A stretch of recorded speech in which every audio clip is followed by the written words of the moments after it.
Welcome to The Explainer. Today, we're tackling something that honestly sounds mathematically impossible at first. We're going to look at how to drastically increase your operational output and literally expand your workforce without spending a single dime on new hires. I know, it sounds crazy, right? But look, in the industrial world, the pressure to do more with less is a constant reality. Budgets are tight, margins are razor thin. So if you've ever felt like your team is stretched to the absolute limit, but the budget for new headcount is firmly locked shut, well, you're in the right place. Let's explore how optimizing what you already have can actually yield extraordinary human capital returns and literally increase your workforce, completely hire-free.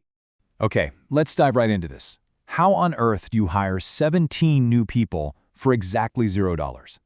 I mean, conjuring free labor out of thin air just doesn't happen in the real world, right? Usually, when you need more output, you're stuck with two really expensive choices.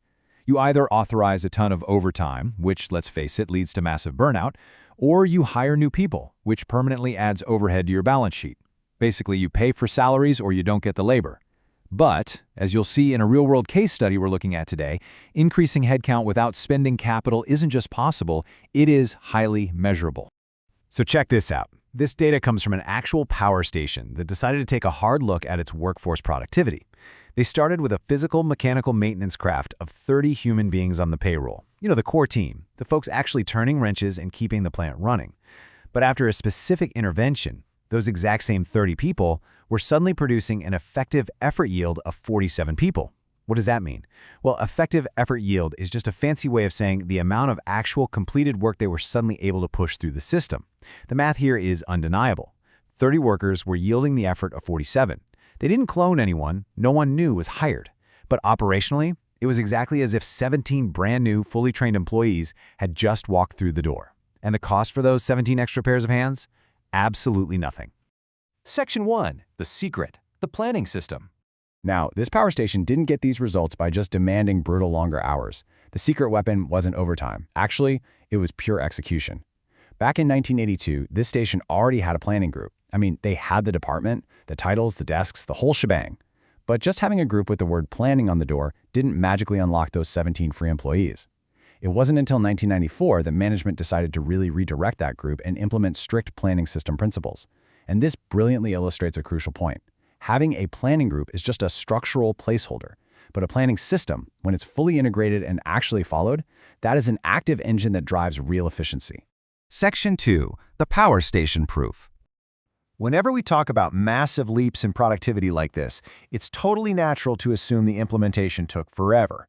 We kind of assume that turning a massive operational ship around is this slow, grueling, multi-year process. But the sheer velocity of this transformation is, well, it's stunning. Let's look at the timeline. We start in 1982 with that initial planning group just kind of keeping the administrative lights on. In 1993, management re-examines things and spots a huge opportunity for productivity. Fast forward to mid-May 1994. This is when they actually began rigorous weekly scheduling based on the new system principles. No more reactive daily scrambles, just a firm lock schedule. Now skip to mid-June 1994. That's 1 month later. In roughly 4 weeks, the crews worked down their entire outstanding backlog. They suddenly completed so much work they actually didn't have enough backlog to fill the hours they had available. Crazy, right? To really grasp how dramatic this shift was, we have to look at where they started. Before mid-May 1994, that backlog they were carrying, it wasn't just a few weeks of minor deferred maintenance.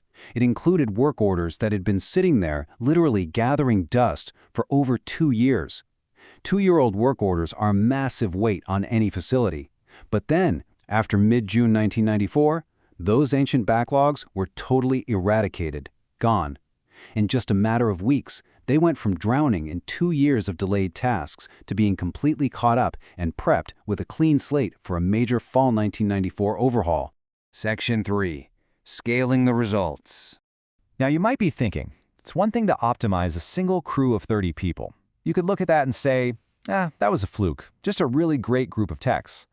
But coming out of that highly successful fall overhaul, the utility decided to push the envelope and see what happens at scale. They expanded this system to their electrical and instrumentation crafts, and even rolled it out to 2 completely different plants. That expansion brought them to a new total maintenance force of 137 personnel, all operating under these strict planning and scheduling principles.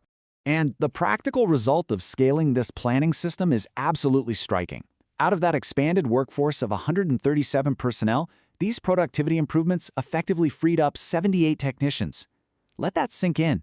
By just optimizing how work was planned and scheduled, they essentially manifested 78 technicians' worth of labor power from the staff they were already paying for.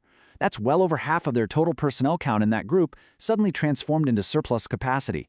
It perfectly proves our main focus today. The practical result of planning is freed up technicians. It's definitely not just about neat paperwork, it's literally about physically generating more available labor hours. Section 4. Your free workforce. So, practically speaking, what do you actually do with a sudden influx of free labor power? When you free up 78 technicians, you obviously don't just send them home early. You reallocate them to high-value activities that directly impact the bottom line. First off, you can permanently stay ahead of your maintenance backlog. I mean, imagine never having a 2-year-old work order ever again.